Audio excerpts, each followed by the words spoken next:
The market is continuing to pump up into new all-time highs. There are tons of very, very strong stocks, and there's tons of stocks that are showing some cracks and some weakness. The most important thing for the average person, the average investor and trader, to understand is which direction the market wants to go immediately. So in today's video, we're going to do exactly that. We're going to take a look at the overall market, what's going on under the hood. We're going to take a look at the SP500, the NASDAQ, the large tech stocks to see which direction the market is going to be manipulated into moving. And without further ado, let's get started with the video. Now, many people are arguing that the market is topped out. We are now just playing around at the all-time highs of the market, and eventually things are going to drop very, very aggressively. Many people are extremely bearish. So we're going to take a look at the large tech stocks first, which give the most weight in the overall market to see what they're doing. Because if the vast majority of shares, the largest money is in these large tech stocks. So depending on how they look, we're going to see if the overall market is topped or if it's just a good opportunity to buy the dips for a continued move to the upside. All right, so first and foremost, I want to take a look at Apple. Apple is the second largest company in the entire world behind Nvidia. Apple, we were very, very bullish on Apple. We actually ended up buying the dips on this pullback. When everyone was extremely bearish, I was bullish. Our members, everyone in the group that's with me, we ended up buying the dip into this weakness, and we were very bullish. Now, what ended up happening? We skyrocketed almost to 280 on Apple, and we posted a very, very big red candle. There's a few negative news stories that essentially came out with Apple recently that might be affecting price as well. But in terms of price action, we have rallied in a very, very beautiful and aggressive way. It makes complete sense for investors or traders to take a bit of profit off of this big pop. Is this pullback going to be extremely detrimental and bearish, though, for the overall outlook of Apple? I don't think so. Similar case of what ended up happening here, right? Imagine this did not occur. We're not looking at any of the future price action. We had a huge bounce. Look, back here at 225 on Apple, consolidating, had a huge bounce, and then a consolidation at around 260. 260 was a very, very major level of resistance, correct? So now that we were essentially at that level, we had a huge pullback. Normal, right? Had a huge pullback, but did we have a continuation to the downside? No, we did not have a continuation to the downside. We ended up doing the exact same thing twice and making another high. So is this going to be a repeat? Most likely. I would much rather be, even if we do end up getting pullbacks in any of these stocks, I would much rather be bullish on dips than try to go short into strength, because institutions have way more money and can withstand drawdowns way more than the average retail trader. It makes complete sense to trade alongside the sails, alongside the wind, instead of going against the tide, against the wind, because it essentially causes friction. We've been making tons of money playing alongside the momentum. So to essentially talk about Apple now specifically, huge pullback, coming back, and we have major support at around 263, 264. If we end up getting a pullback to this level, the market is going to need to make a decision here. If it fails, we're most likely going to drop to sub 260. Do I think this ends up happening this week? Most likely not. And regardless, in my opinion, essentially, I am a bit bullish for the first couple of days this week and into the end of the week. After Wednesday, Thursday is when things can end up being a bit more bearish, only because we were extremely overextended, and it makes complete sense. So say, for example, Apple is doing some consolidation, but it ends up essentially making a bear flag.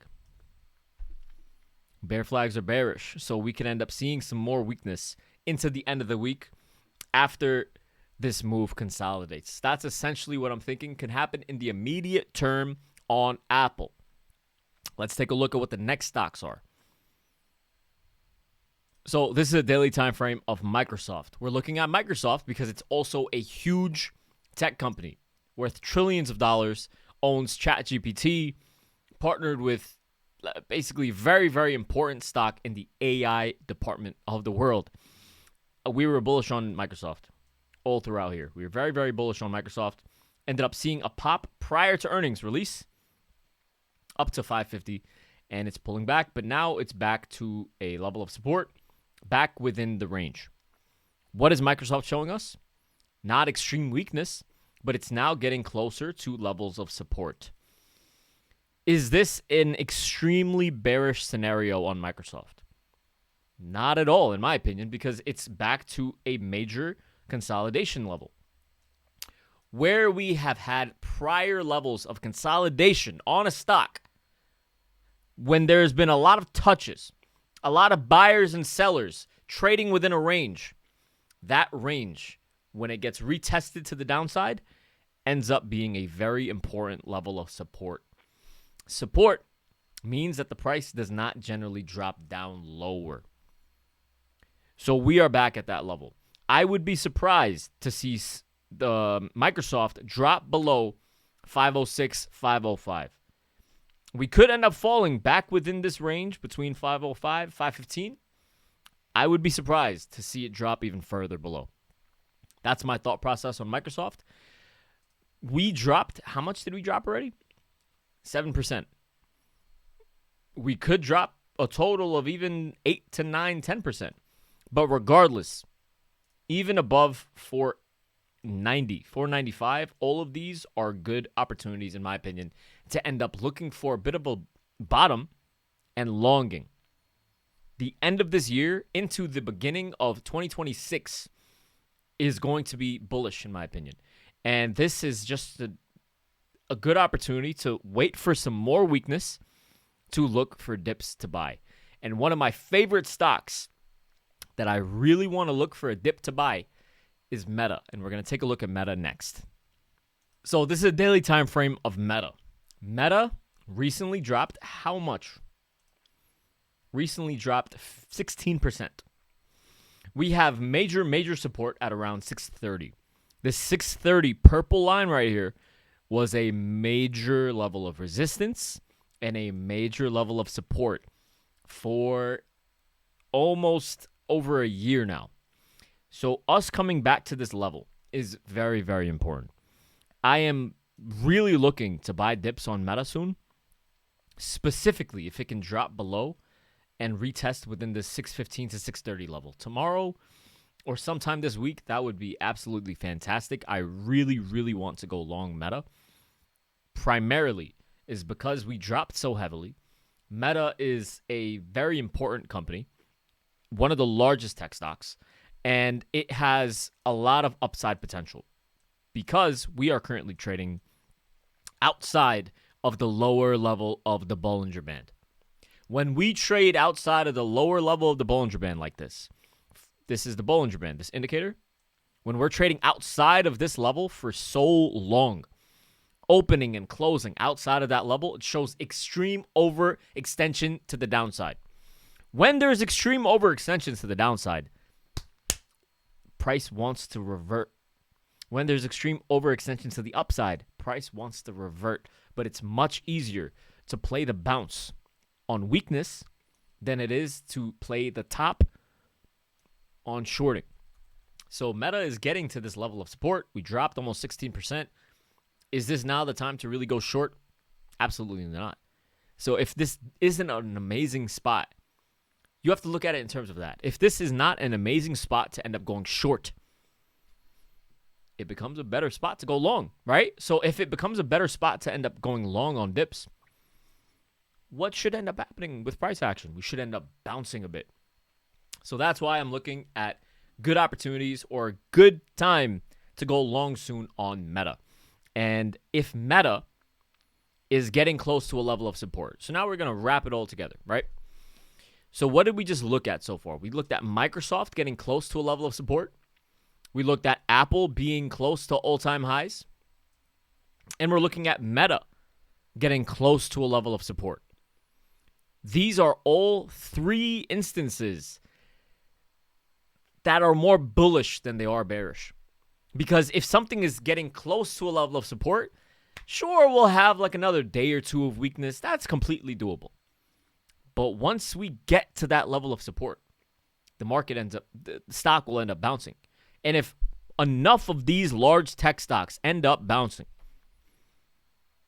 as a whole, as a collective, these large tech stocks move the market.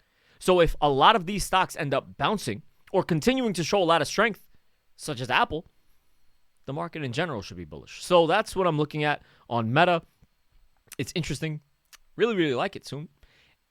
What I really like even more is Tesla. So let's go ahead and take a look at Tesla. This is a daily time frame of Tesla. If the market was genuinely extremely bearish, Tesla wouldn't be doing this. Tesla would not be trying to make new all-time highs if the market as a whole was very, very bearish. Okay, so that's number one.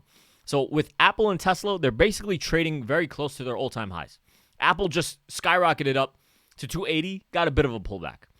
Tesla just made a new high. Okay? These are not bearish signs for the overall market, in my opinion. So, in my opinion, right, as Tesla is holding above this 450, as it broke above and as it specifically held above 442, it gave extreme upside potential. We were long Tesla. Within a day, we got into December 500 calls on Tesla for options. Within a day, those contracts ended up increasing by 40%. A 40% profit on a $2,000 contract. So it was up over 40% within a day. So it goes to show how fast and how aggressive the bulls are on Tesla at the moment. So Tesla, above 464, this is a very, very important major resistance level. If we can hold above 460, specifically get two closes above 464, this has a lot of upside melt up potential. This does not just have upside potential. This has potential to absolutely eviscerate bears. This can start climbing very, very aggressively. Okay? So this is not a bearish setup, in my opinion. I would be remiss to even say this would be a good bearish setup. This is very, very bullish. So please be aware that Tesla can easily see above 500 within a month. That's the type of move that could end up happening on Tesla very soon. But regardless, in the immediate term, this is not bearish. This is bullish. We're holding above a major level of resistance. And now that resistance is support. So if we can hold above 464, pretty good for the market. All right. Keep that in mind on Tesla. This is a daily time frame of Google. We were long Google. We went long Google down here in the 240s. We're at 290 now. All right. So this is at all-time highs. This rallied after earnings, continued to hold above major levels. We didn't have a huge pullback. We were trading outside of the upper level of the Bollinger Band for days. Did we have a huge pullback? Absolutely not. What does that go to show? It shows that it's a strong stock. Google is a multi-trillion-dollar company that has been overextended to the stratosphere, but is still continuing to show strength. That is very, very bullish for Google. That is bullish for the overall market because it shows that bulls are not being fatigued. It shows that people, institutions, banks, hedge funds, they are willing to buy strength after large moves have already happened. They are willing to continue to buy strength. That's a very bullish sign for the overall market. And it must be taken into consideration. So a lot of these stocks so far that we've looked at are either breaking into levels of resistance, holding close to important highs, or they're getting close to levels of support. So far, we haven't seen anything that are painting extremely bearish setups. The only thing, once again, is that Apple setup that we were just looking at. If Apple ends up making a bear flag at the highs, then we could end up seeing a bit of a pullback into the end of the week. But so far, a lot of these stocks are not showing that. So far, things look really bullish and strong. On all dips, things continuing to look pretty good. That's that for Google. So this is a chart of Netflix. Netflix recently dropped, since the earnings date, it's dropped about 13.5%. It has a stock split on November 17th, but currently it's right around a major level of support at 1050, at 1050. We bounced off of that level. This doesn't look extremely bullish. It could end up falling a bit lower. By all means, this does look like it can continue to fall a bit. I wouldn't really be aggressively long. I would rather take a bit of a starter position because the momentum still looks clearly bearish on Netflix, in my opinion. So this would be a starter position. Once things drop a bit lower, that would be a better opportunity to be a bit more aggressive. That's my thought on Netflix, just currently looking at this. And one of the things that really shows you the momentum of a stock is when you look at the lower level of this Bollinger Band here. When the lower level of the Bollinger Band is vomiting and it's showing a huge just drop, it means that the price itself, so this is the blue line, right? The blue line is dropping very aggressively.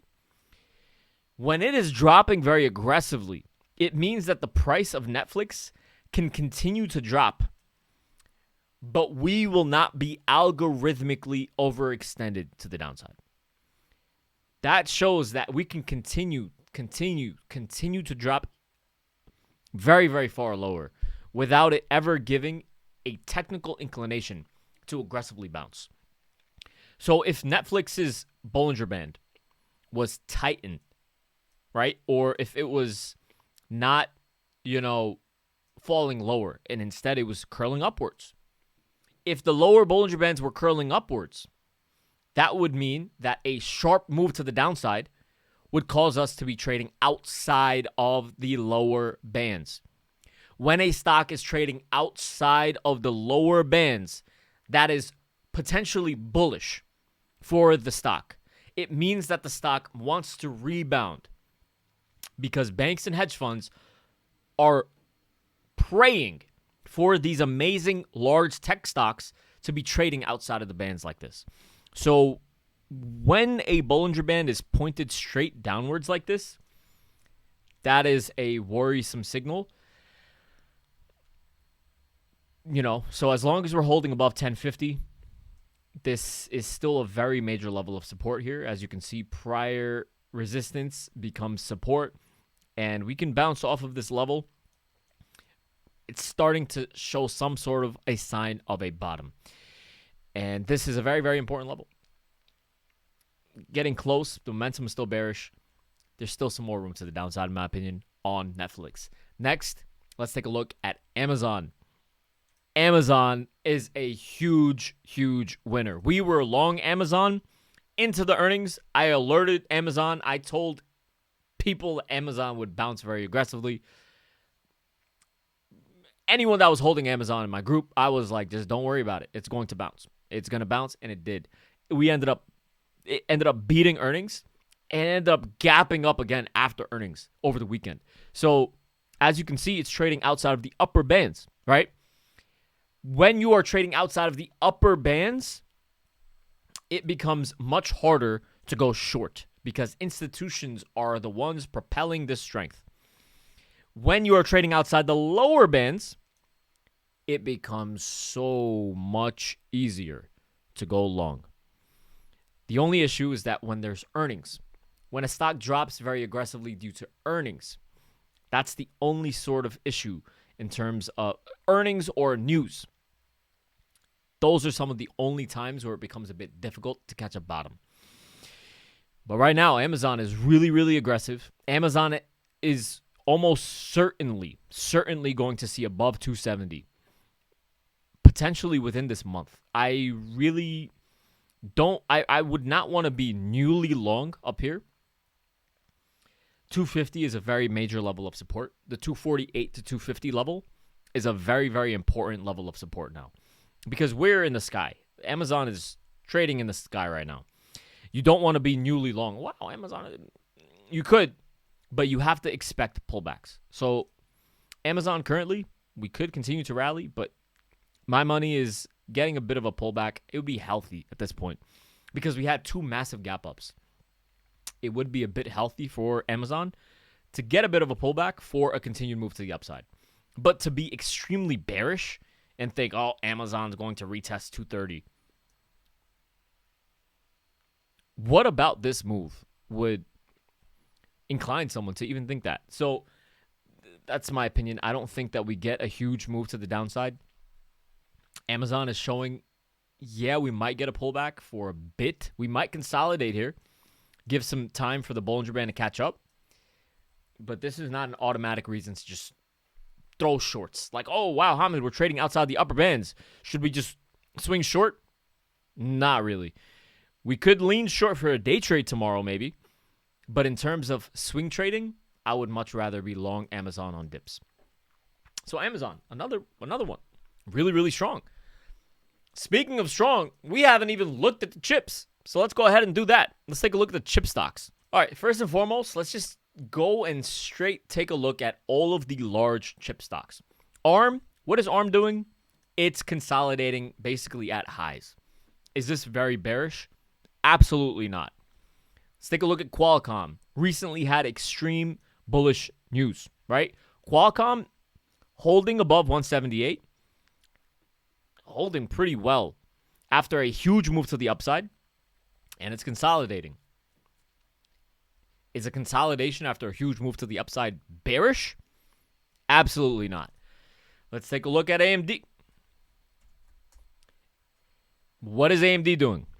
Had a huge move to the upside, right? After the news partnership with ChatGPT. Continued to make a new high. And now what are we doing? We're consolidating at that next level upwards.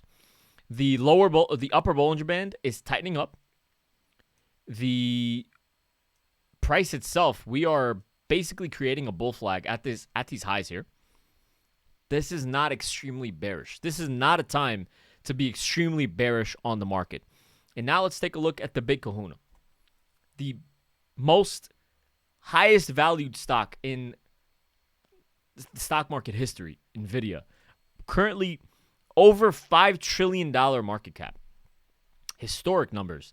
We have just almost perfectly tapped this 3.618% fib extension that I have from back in this consolidation back in November. So this really, really worked pretty well as a prior level of support. Instead of really confusing you guys, this same fib extension, right? Very simply, this same fib extension at 166 ended up acting as a very, very major level of support multiple times. So that's why I'm looking at this fib extension, because clearly algorithms, hedge funds, banks are also looking at this 166 level of support. So what just ended up happening is, we ended up breaking above the 2.618% fib as well. But what really, really ended up happening is currently we are consolidating at this 3.618% fib extension to the upside at 208. So as you can see, we are literally consolidating at this level very, very perfectly. So Nvidia is this is a very major level of resistance. Do I want to be extremely bearish here? Not really. But do I want to be long here? I would rather be long if Nvidia gets a pullback once again. Very, very bullish. I would rather be bullish on pullbacks. So Nvidia, once again, like a month ago when everything was pulling back, we were bullish on all these dips. Now, we're getting close to a level of resistance here. So I would rather be bullish on dips, or if Nvidia can break above and hold above 208. That would be the ideal situation, in my opinion. So, because the upside target would be this upper fib extension at 4.2, the 4.236 at 220, which is right around the corner. Nvidia is going to bounce to above 220, most likely even by the end of the month, potentially, but at least by the end of the year.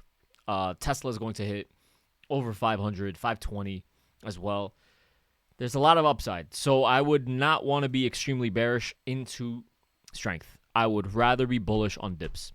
Nvidia, AMD, Qualcomm, ARM, all of these stocks are showing strength at highs. They're not showing reversal signals. So that's very, very, very important for the overall strength, the market internals as well, because money is continuing to flow into AI stocks. AI is a new hype. Money isn't flowing out of AI. All of these large corporations and banks and hedge funds and even companies, they are cutting their workforce and investing in AI because it costs so little. It costs way less to implement an AI agent or an AI related workflow in your company than to hire a full-time employee. So when a lot of employees get cut, that's bullish for the overall stock because it decreases their expenses. So when the company cuts their expenses, it's good for the stock. It's good for the stockholders, good for the stock market. Bad for the average person. But this is hitting a level of resistance. In general, still bullish.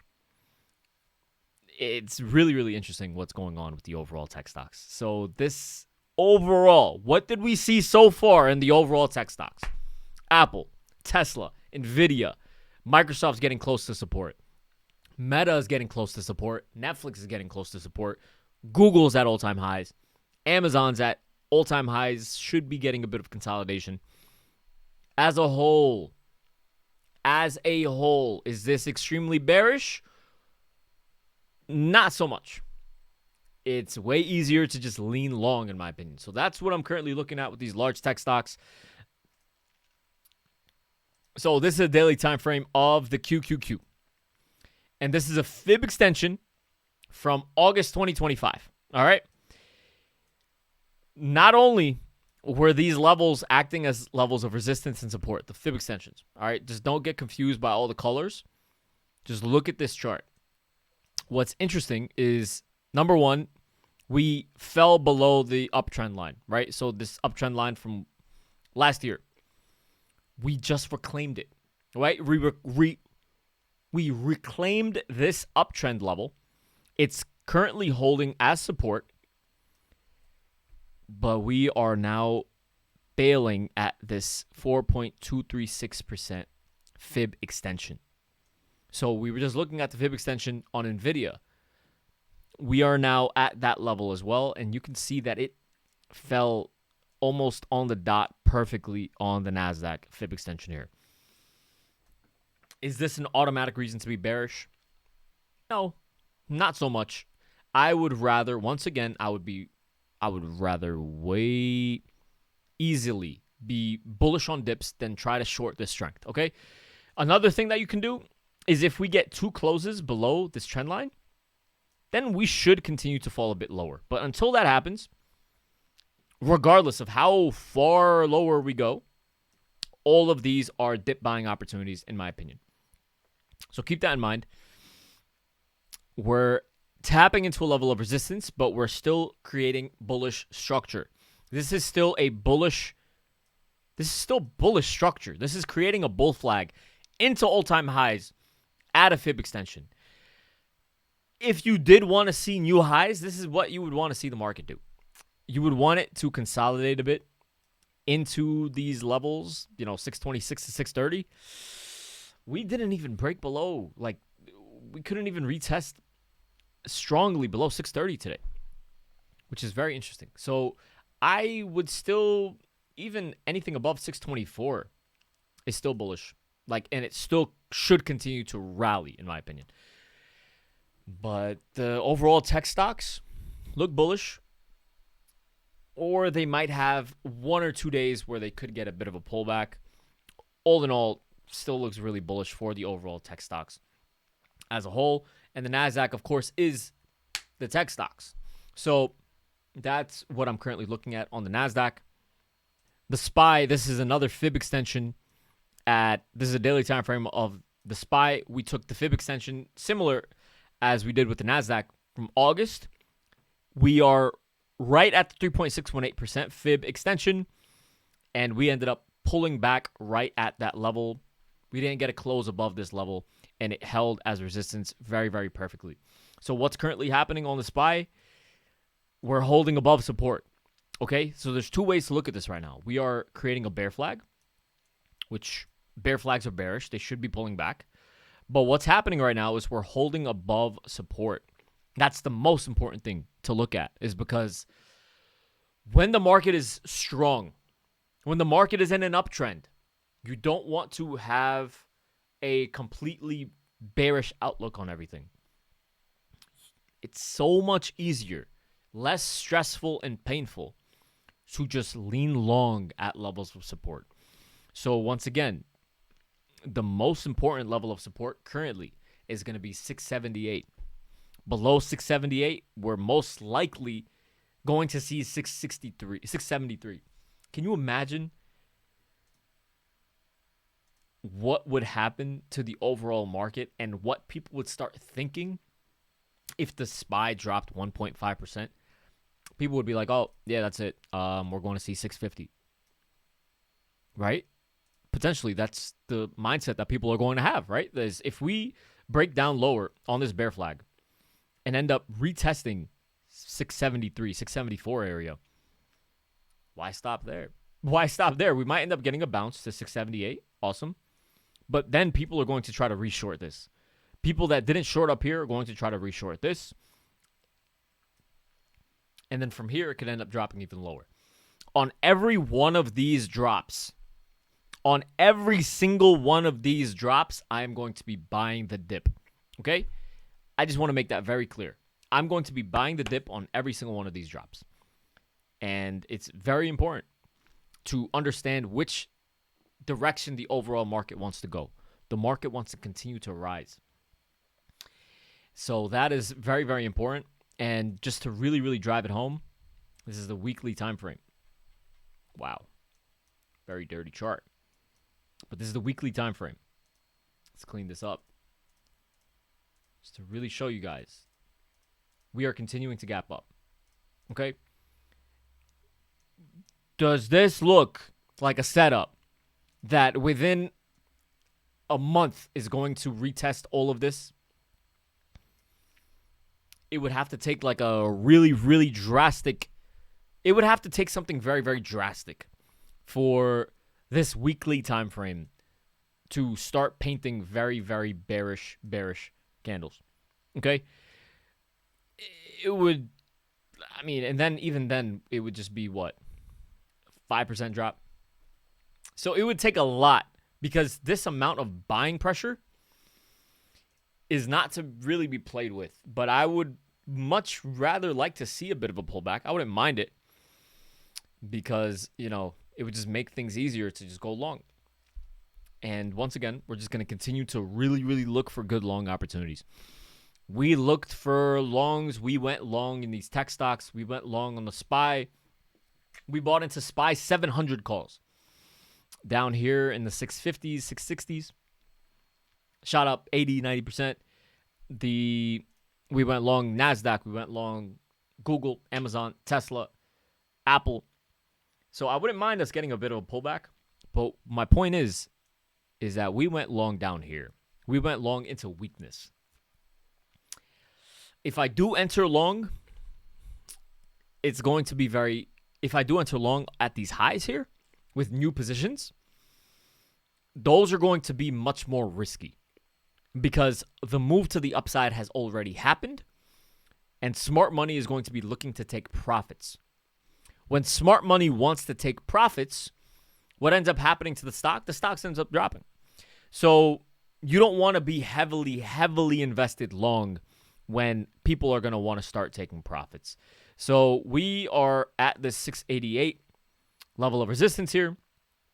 We could continue to consolidate and then churn upwards by all means. But to be aggressively long over here, not the best idea in my opinion. And I just overall bullish on the market, bullish on all dips. Until that changes, I will let you guys know. But this is spectacular, all right? And to really, really wrap it all together, we're going to do two more things, all right? We're going to take a look at the VIX because the VIX also tells a bit of a different story. The VIX has an inverse relationship to the market. So we're going to take a look at the VIX, but then we're also going to take a look at the crypto markets because the crypto markets are going to tell us some more information about the bank sector as well as the technology sector as well. Okay, so let's go ahead and take a look at the VIX. The VIX, very, very important. All right, so the VIX has been up, down. I'm sure you guys have seen the VIX talked about, right? The VIX is very important because it has an inverse relationship to the market. We want to monitor how the VIX is doing. So if the VIX is consolidating at a level of support, it generally means that it ends up bouncing, right? So if the VIX ends up bouncing, then the overall market should end up dropping. And that's currently what's going on with the VIX. The VIX is holding above $17. When the VIX can comfortably continue to hold above $17, that is a warning signal for the market. It is generally bearish for the market if the VIX does this. So as you can see, the VIX closed at 1716. Not the most bullish setup, right? But it's holding above 17, and that needs to be made aware of. So this is a warning sign for bulls, for the overall market. Now, if the VIX jumps a bit, right, by all means, it could. Keep that in mind. The VIX above 17 is bearish for the overall market. Now, I want to take a look at crypto. This is a daily time frame of Bitcoin. All right, so this is the daily time frame of Bitcoin. We were looking at the weekly. So right now, Bitcoin is trading right below this trend line, okay? Now, I'm vehemently very, very bullish on crypto by default. I am never really bearish on crypto. What I am currently with the overall market in terms of, buy dips, buy dips, buy dips, I'm like that by default on Bitcoin. I'm like that by default on all crypto. So what I want to do is I want to see how much further we have to drop. And the extent to this move, in my opinion, even if we were to drop even to 100 to 102, is that like somewhere that you don't want to buy Bitcoin? Because you know Bitcoin is going to bounce back up to 120. So once again, in terms of price action, okay, let's just take a look at it in terms of price action. Bitcoin created a bear flag after making recent highs, right? And now it's starting to break down lower. By all means, if we end up breaking down to 100 or even 98,000, that's going to be a really, really good buying opportunity. But to really, really see how, so essentially, right, if we're going to really drop in Bitcoin, it's going to happen over the next week or two because this setup begs and it demands downside potential. After a huge red candle like this, if the move is going to happen, it has to happen within a week or two because the momentum of sellers should be strong enough, and it shows that buyers are a little bit fatigued. So there's going to have to be more sellers, right? And then we're going to see if this move to the downside is actually legitimate. What's kind of making me wary of how much further we can drop on Bitcoin is when we look at Ethereum and Solana, okay? So the reason why we're going to take a look at Ethereum and Solana is because they are the movers of the market. What they do, the strength or the weakness in Ethereum and Solana ends up permeating into Bitcoin. So we're going to go ahead and take a look at Ethereum. All right, so this is a daily time frame of Ethereum. All right, what is Ethereum doing? Ethereum is trading outside of its lower level of the Bollinger Band, which, number one, shows overextensions to the downside. Number two, Ethereum is getting very close to 3,500. 3,500 is a major, major level of support. So even within this 33 to 3,500 range, very, very major level of support for Ethereum.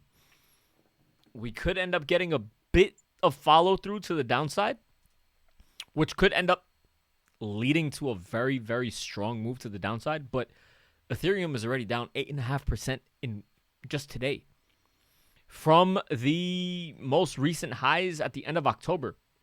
Ethereum is down over 16%. You know, from those highs, if it drops down to 35, 34, that's going to be an 18, 19% drop. I would much rather be a bull down here. I would much rather be bullish on Ethereum down here, because just contextualizing what's happening, right? Before I continue, right, let's just go ahead and take a look at Solana as well, okay? So Solana down 12%.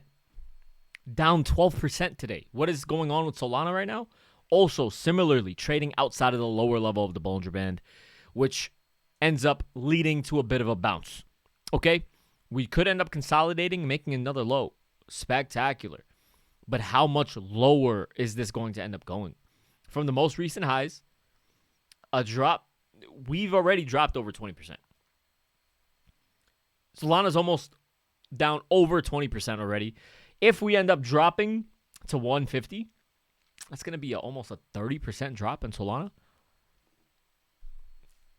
Is that the time to be bearish?